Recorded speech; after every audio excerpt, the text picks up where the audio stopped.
Ya, sekarang kita lanjut lagi ke kelompok 18. Ya, oke, akan kita lihat bagaimana outline mereka susun. Ini temanya kebinekaan dan integrasi sosial. Oke.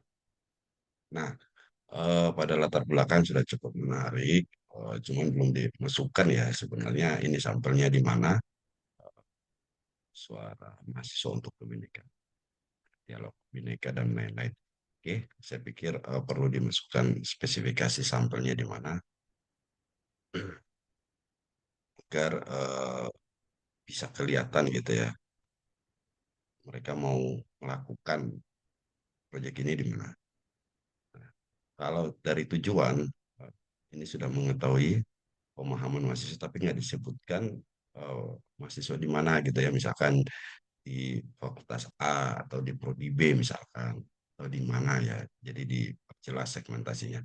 Nah, begitu juga pemahaman, saya pikir sudah cukup baik. Oke. Nah, ruang lingkup ya. Ruang lingkupnya ini yang menjadi persoalan ketika belum ada pembatasan. Nah, ini tidak saya sarankan kalau sudah ada wawancara tidak perlu pakai kuesioner agar lebih mudah, dan ini tidak menyebutkan secara spesifik eh, kelas, fakultas atau prodi ya. Jadi makanya mengawang-awang apakah memang akan dilakukan pada seluruh mahasiswa Universitas Brawijaya ataukah ada sampel yang kemudian ditetapkan gitu ya. Nah, kelompok 18 bagi saya harus memutuskan itu agar bisa lebih spesifik, nggak terlalu luas gitu ya. Oke, deskripsi. Nah, deskripsi ini sebenarnya bisa dipahami dari kelompok yang sebelumnya, misalnya kelompok 17 apa eh, 16 ya kalau nggak salah ya, 17.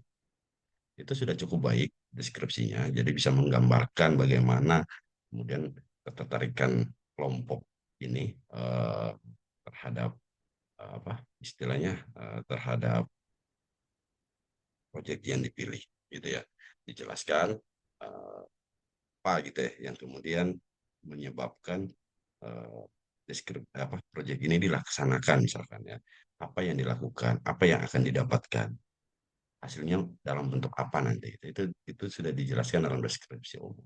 Oke, selanjutnya pada tugas dan tanggung jawab. uh, Tugas dan tanggung jawab ini perlu diperjelas. Jadi kita bisa melihat eh, seperti apa gitu ya. Jadi tidak berdiri sendiri. Jadi ada saling membantu antara anggota. Saran saya. Kemudian timelinenya juga. eh, Makanya saya sarankan lihat punya kelompok 17 timelinenya tidak seperti ini. Nanti bisa diperbaiki. Terus kemudian metode yang digunakan.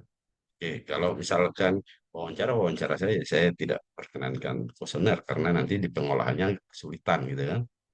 Saran saya seperti itu. Terus analisis kebutuhan sudah oke, risiko. eh, nah, mendapat penolakan, oke, perbedaan kesibukan, oke, saya setuju. Nah, pada implementasi, nah ini yang saya berulang kali sampaikan, lebih baik dibuat dalam bentuk satu tabel yang komprehensif gitu ya, nggak dibuat terpecah-pecah kayak gini gitu. Jadi mengontrolnya agak jauh lebih mudah. Karena di dalam tabel yang komprehensif itu ada tugas, ada lokasi, ada jamnya, terus ada aktivitasnya. Gitu. Itu yang membuat kita agak mudah membacanya. Oke ya, eh, saya pikir sudah memulai dengan baik kelompok 18. Tinggal bagaimana nanti diperbaiki sesuai apa yang sudah saya sampaikan dalam video. Ini itu yang bisa saya sampaikan. Sekian dan terima kasih. Assalamualaikum warahmatullahi wabarakatuh.